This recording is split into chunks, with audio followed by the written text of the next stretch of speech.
Hello, everyone. Richard here. I wanted to do some commentary on the Leningrad path because I don't think I've done that with my latest approaches. Um, Goose has done a lot of good work on his ultimate mode attempt, and I'm gonna dramatically improve upon them. Some of the things that are helping me out is that uh, I make the weather not be so terrible, and I have ideal heroes and a lot of units, and I like to end the turn and then surrender, or surrender on each turn so I can see where units are, and that helps map out things. It's kind of like turning on Fog of War without turning on Fog of War. um, so for Ostrov, what is it that I did that was because Goose didn't map wipe this.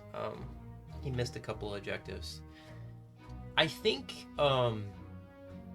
one of the big differences in his core compared to mine is he's got two more SE tanks than I do. And I think having more infantry on this map is extremely useful.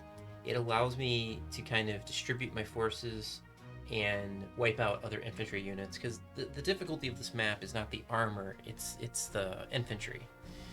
So you're gonna see, I think I had like 9 or 10 infantry units, and yeah, it makes a big difference. Um, I also kept the half tracks on Wernsberger. I'll probably keep that until after Vyazma, because I'm actually finding half tracks to be very, very useful. I upgraded my SC to have half tracks, but I gave them overstrength before giving them half tracks, which saved a lot of prestige. And it's increasing the utility of my SE units. It's probably doubling the utility. And since it doesn't affect soft cap, I'm not too bothered about it.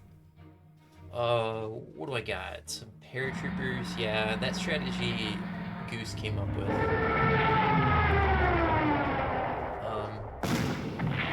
Also, you're gonna notice I only brought one tactical bomber, and I brought 2 level bombers. So one of the things that people assume you need to have heavy tactical bombers. That's true, but not yet. You don't need a lot of tactical bombers for Ostrov.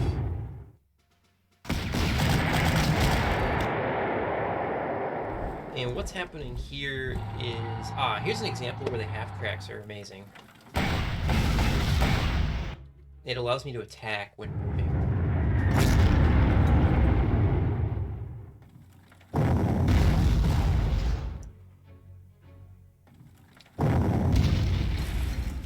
I have some range +1 artillery, which gives me some options.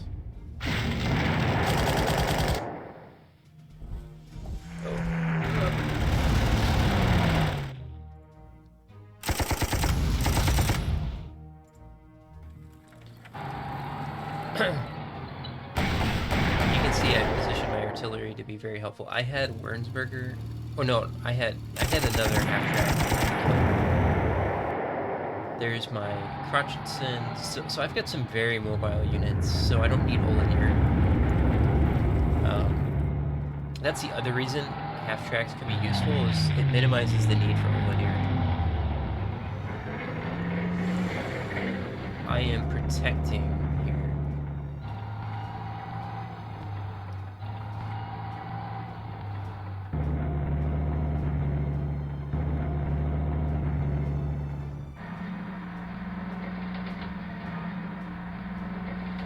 Yeah, I brought my Toad anti-tank because there's enough time to squeeze value out of it on the map. I have all of my anti-tank with me on this map.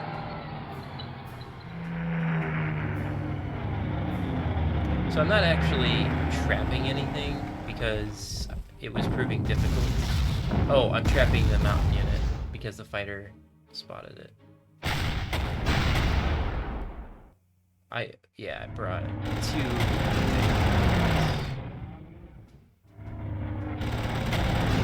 The reason I brought a 7-1 is because it was the only way I could protect my tank. You'll see that in a second.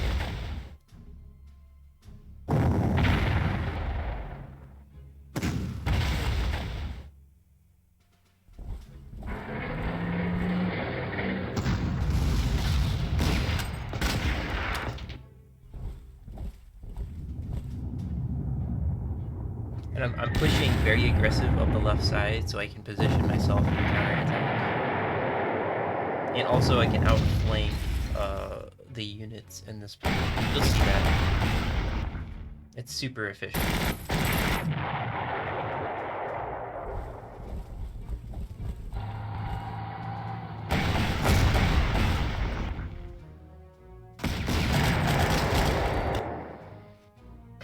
I'm starting to squeeze some overstrength on infantry. It gives them some more firepower.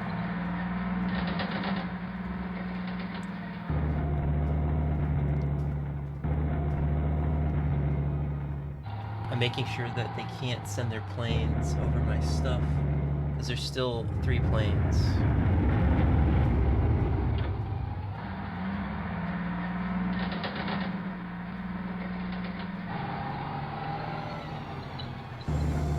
So you can see I'm trying to move very quickly.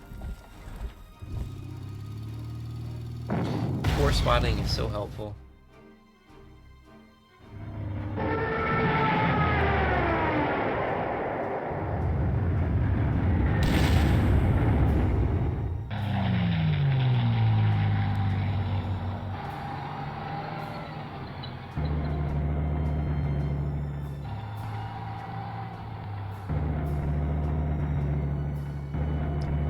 So you can see there's 2 areas I'm about to pounce on.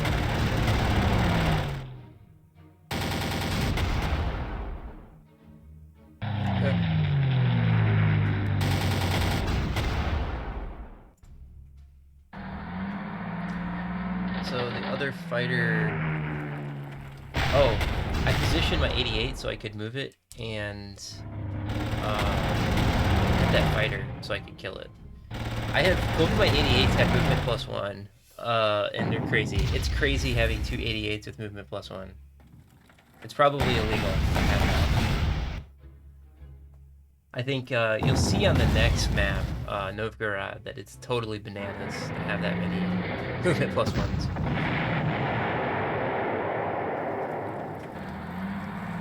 This is my defense +6 tank, and this is opening up a lot of possibilities, because there's not a lot of units that will mess with it.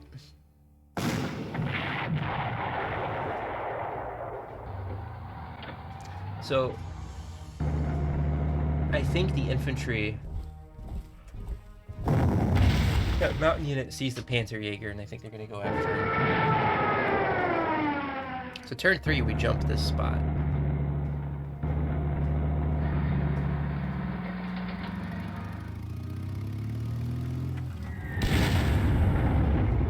So we need to overwhelm this flank. Oh, that's a fighter trap. There's one more plane left, and it's gonna go after stuff in the south. I discovered that one of the planes, if it doesn't see a target, it goes to an airfield because it's low on fuel, and that's what allows me to set up the fighter trap.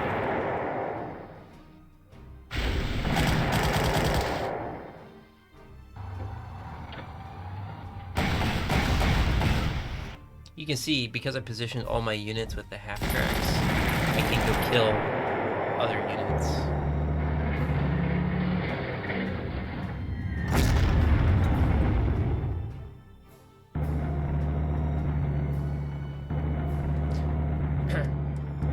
So by the end of turn 3, I am pushing very, very hard on the left flank, because that's the flank you need to push hard on.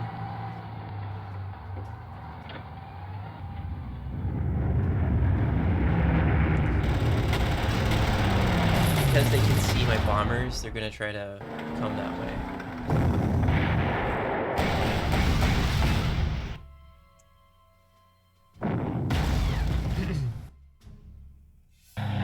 So you might think this is really slow, but it's not.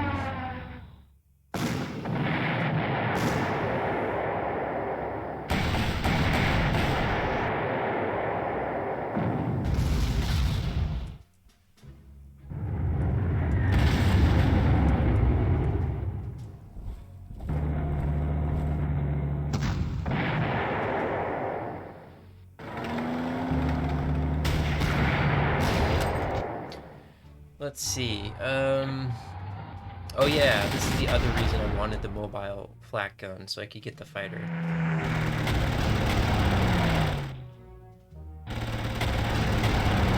So that's how you safely dispatch the Air Force, and this is a trap. They can't see that there's 2 artillery.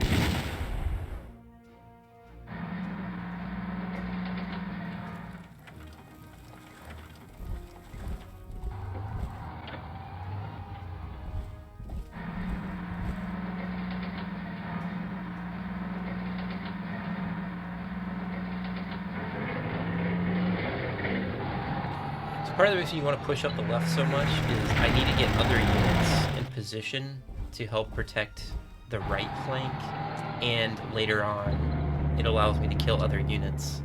It's opening up a lot of space for maneuvering, and you can't do this on the right flank.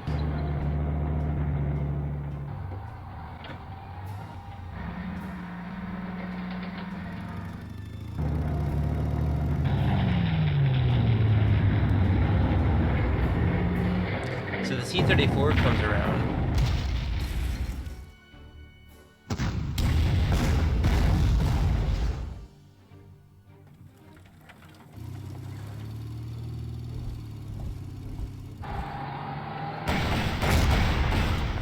I did this stuff with the tanks to kind of...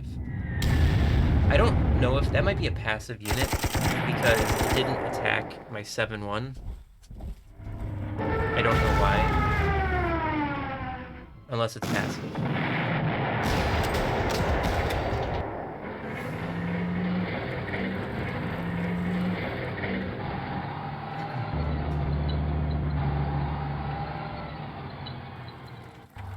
So you have to kind of prepare for grinding on the right flank.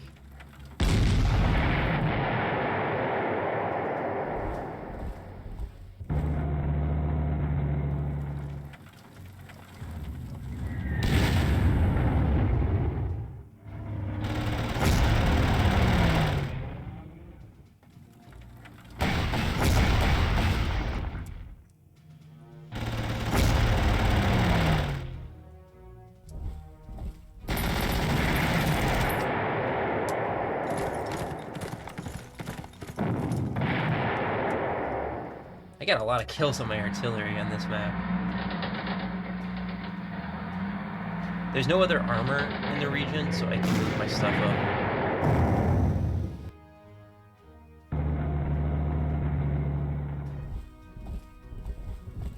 That has a defense +3, and that's enough to deter the enemy from attacking my paratroopers.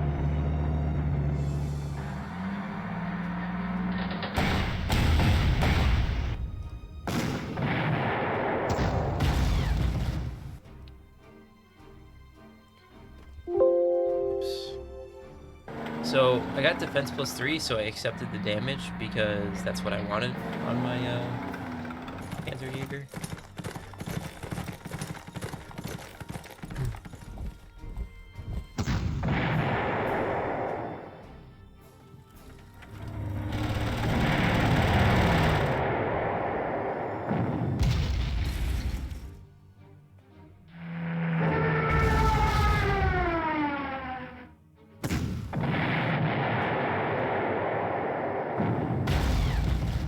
So now we've got a surrender situation, and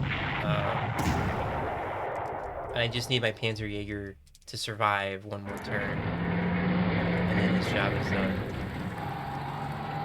There's only one more dangerous unit left on this side.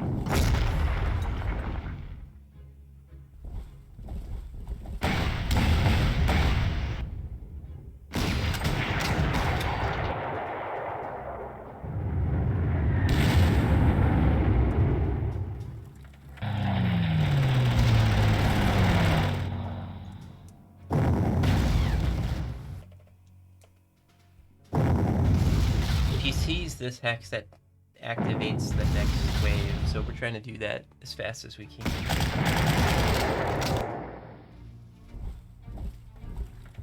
And turn 6 is probably when it usually happens.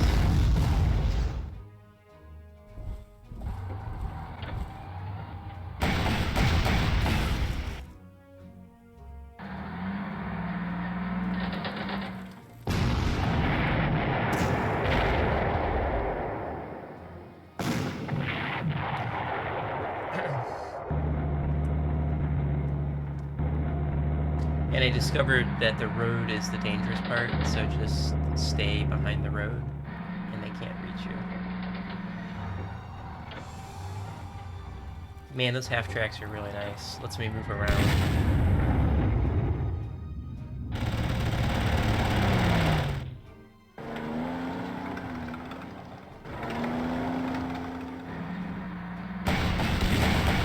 I had messed up here. I meant to put the 17cm gun behind the Panzerjäger. So there's a risk that it will surrender, even with defense +3.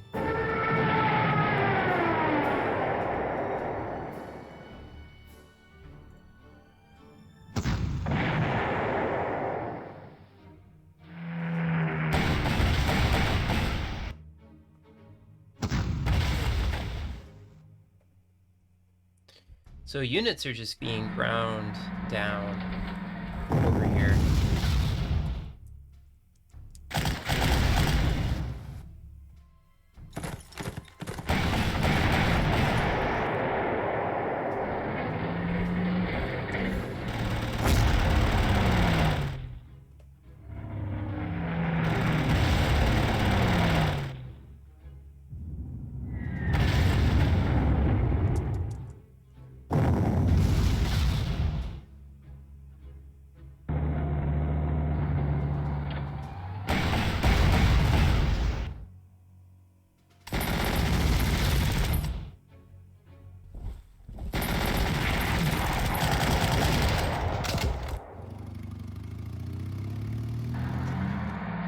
So I now prepare to hit the artillery in the back. And I'm preparing to take out that airfield.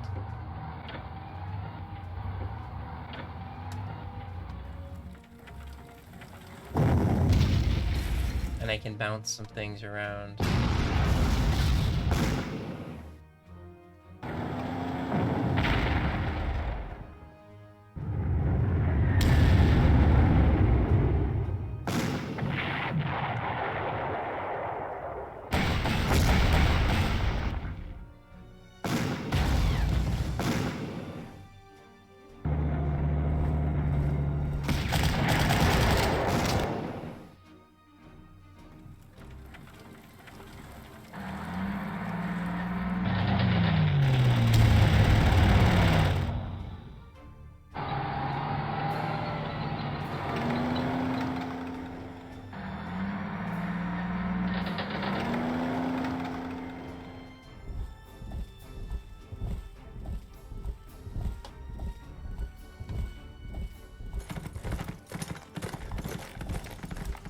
After they evacuate, then you can move your paratrooper in the north to the back. My defense +6 is not afraid of artillery. That's one of the benefits of having it. It takes 100 for the artillery to damage it.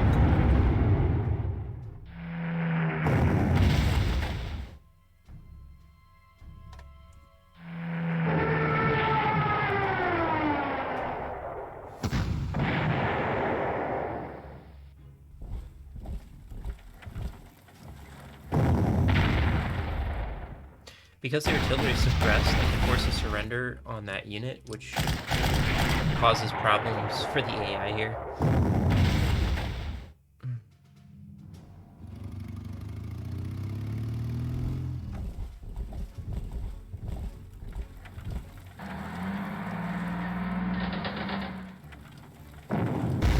And now I can force a surrender on one of the dangerous tanks.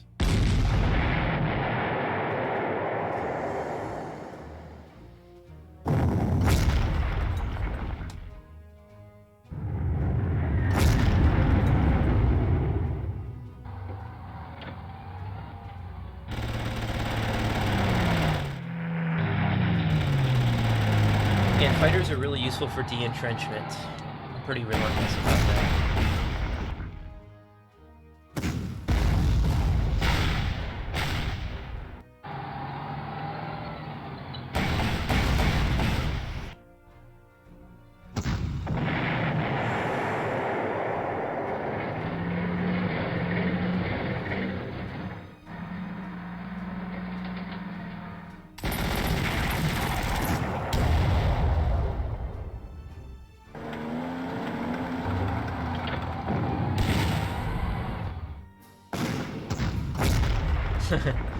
That's Rondorf doing okay.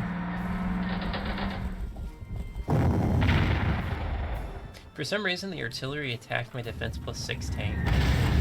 That I don't understand.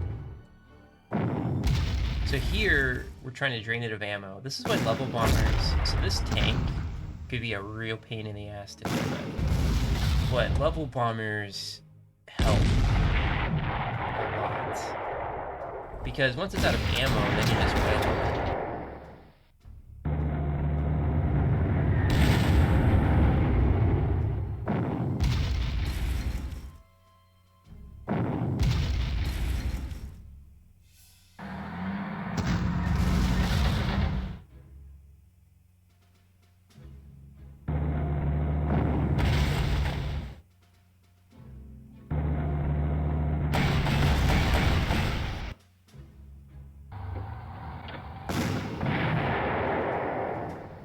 So it took 9 turns to wipe out the right flank, but it's fine because you can see I've been moving a bunch of units north, so it doesn't matter. I don't think I did anything new or original, but how many infantry? 1, 2, 3, 4, 5, 6, 7. I have at least 7 infantry and a couple level bombers.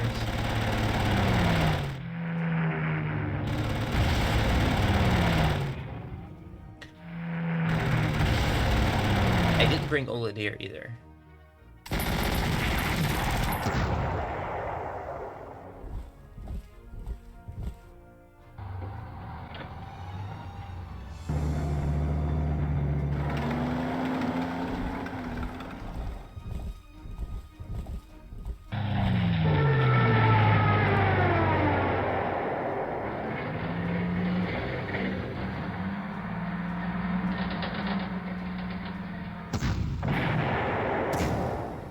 That was a nice little mass attack bonus. The reason why you want Wolfraven is it gives you mobile artillery, and they can travel on everything. And it lets me aggressively attack forward positions.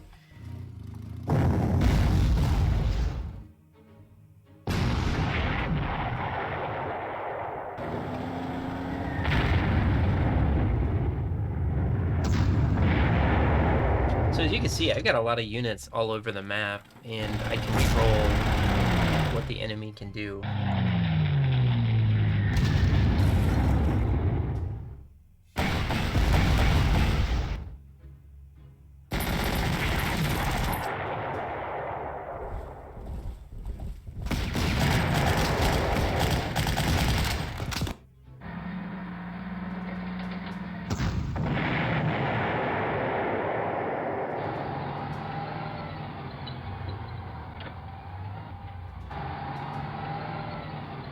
Oh yeah, and I set a trap for the tank. It has to go in on the victory hex. And there's a Crotchetson with a high initiative waiting to greet it.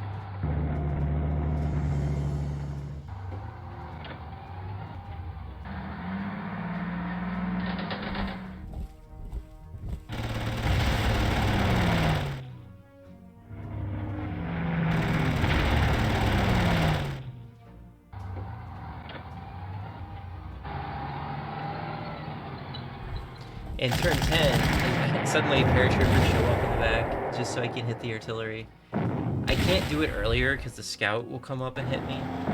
But once the scout is gone, then you can do that.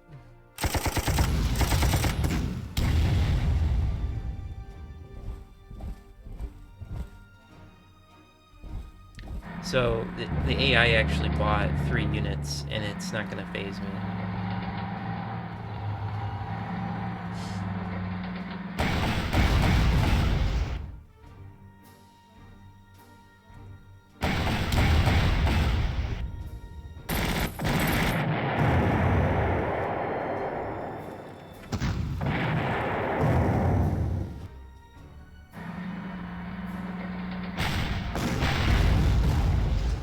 So the KV is going to see the Panzerjäger, and it likes staying attached to the major hex, so it's going to go after that and not my scout.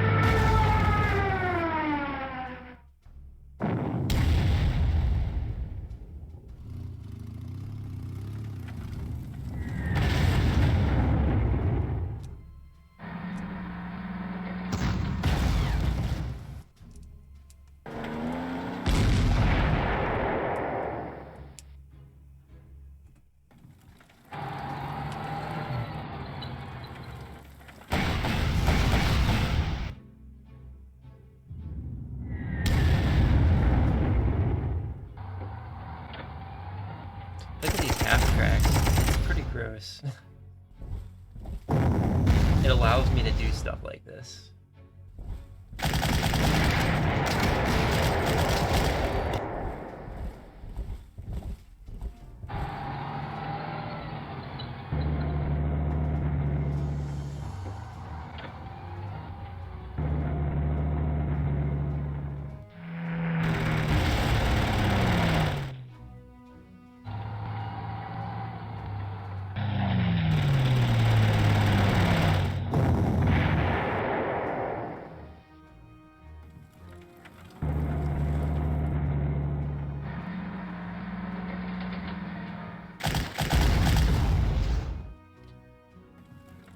Boom.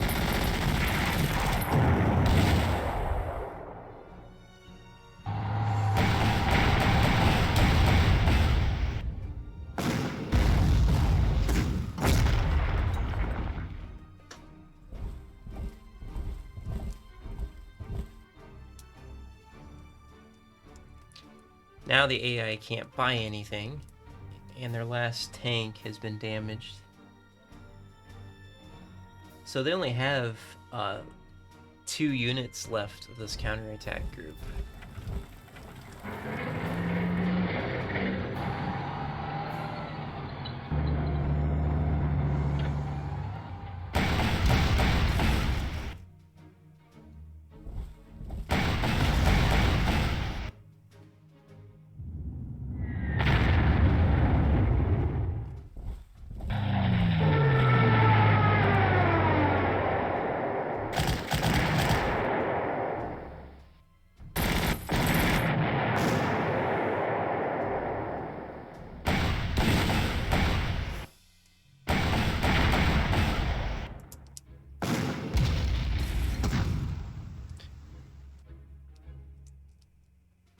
And a crazy amount of prestige in that server.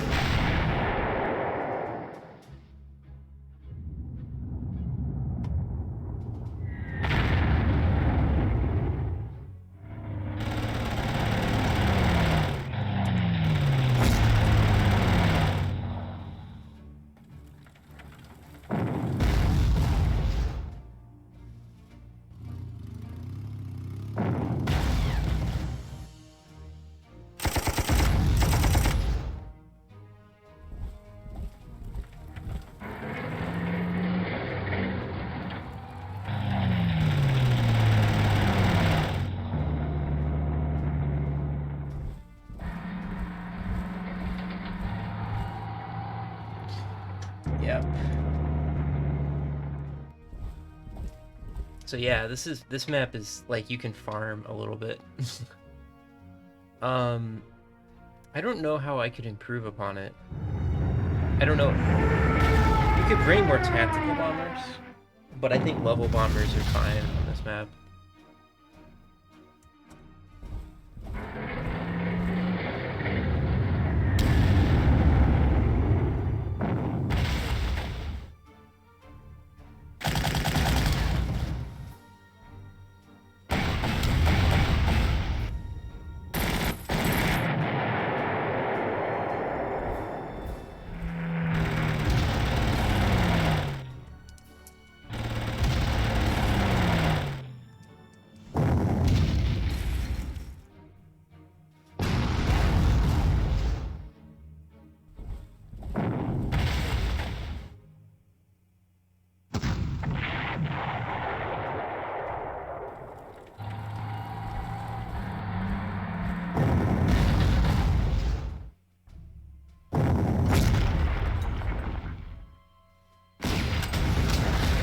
Yeah, I went with Wernsberger there because I'm trying to get him experience as fast as possible.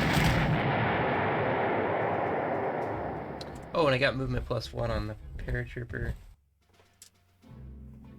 which I'm going to experiment with and see how that works out. And you can see, yeah, I mean, the map is solved as far as I'm concerned. It's quite flexible. Obviously, you could replace level bombers with tactical bombers, but I'm trying to get them kills. And on certain tanks, I find level bombers to be better. And, you know, a little damage here and there. I even brought my anti-tank, and he's doing very well. I mean, if I can squeeze an anti-tank on this map, it's telling you that there's a lot of flexibility. You just gotta push. The key is you gotta push up the left really, really hard. And in the process of doing that, you open up some space in the middle, and you can swing around and help clean up, and then other units flood north. And you just slowly grind this flank down. It's not really more complicated than that. And then de-entrench all your targets ahead of time with fighters. They're very, very useful for that purpose. And I offer them Panzerjägers to attack so you don't lose overstrength on your tanks. So that's Ostrov. I don't know if Soren could do better on this map, but this is pretty optimized, I would say. Until next time, Richard out.